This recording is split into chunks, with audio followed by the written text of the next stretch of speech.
Ho, drugari, stiže još jedna nova godina.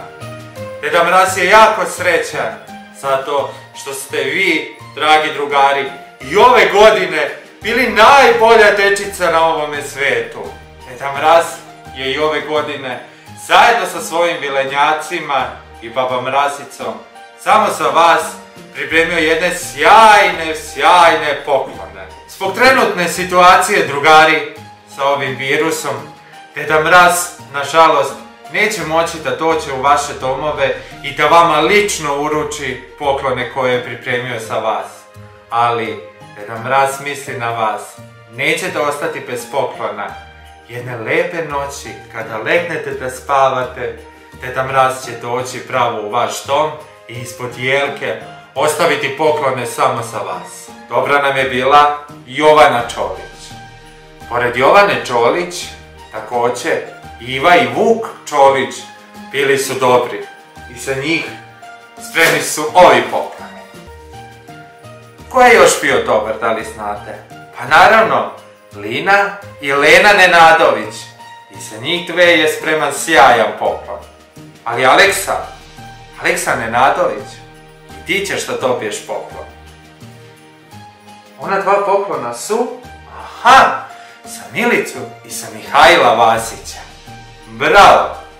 Da vidimo Vukašin i Dušan Šamatić.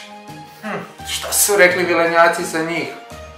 Ma da, bili su i njih dvojica sjajni dečaci ove godine. A Uroš i Lazar Paunović su pomogli da se okiti jelka u njihovom domu. Sledi poklon i za njih. Željana Ostojić, nemoj biti dušna, ti si sljedeća na spisku da dobiješ poklon od Deda Mraza i vilenjaka. Aleksandra i Andrijana Pukićević, vas dve ste bile dobre ove godine. Ručkale ste sve redovno i raspremale sobu kako treba.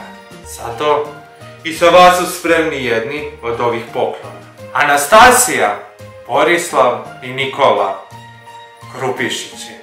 Hej, pa za vas su celu noć pakovali pokloni. Vilenjaci su se toliko umorili dok su vam spakovali poklone.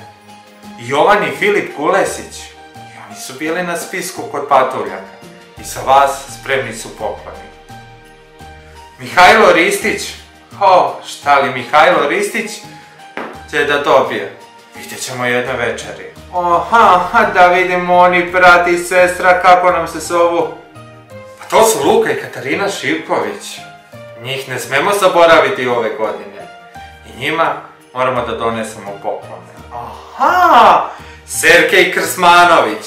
Sergej, za tebe isto jedan specijalan poklon. Zoja. Ma Zoja, ti si sljedeća. Zoja Stojanović. Kaže patuljak da budem mnogo dobar i da tebi polako donesem poklon da te ne bi probudio, Zoja. Također i Mila Ignjatović.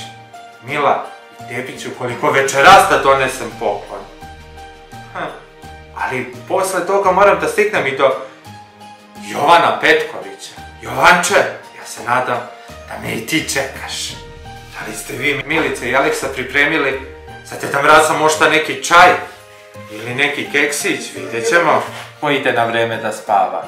On će da dobije sljedeći poklon. A to su Ena i Sofija Klikorić.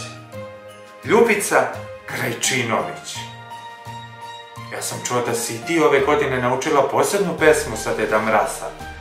To ćemo, Ljubice, da proverimo drugom prilikom, pošto ćeš spavati kad ja dođem kod tebe. Ali zato, za kraj, ostavit ću da posjetim i Maksima i Mionu Torma i da vama uručim poklone također, a onda ću sa svojim irvasima da krene nazad na put.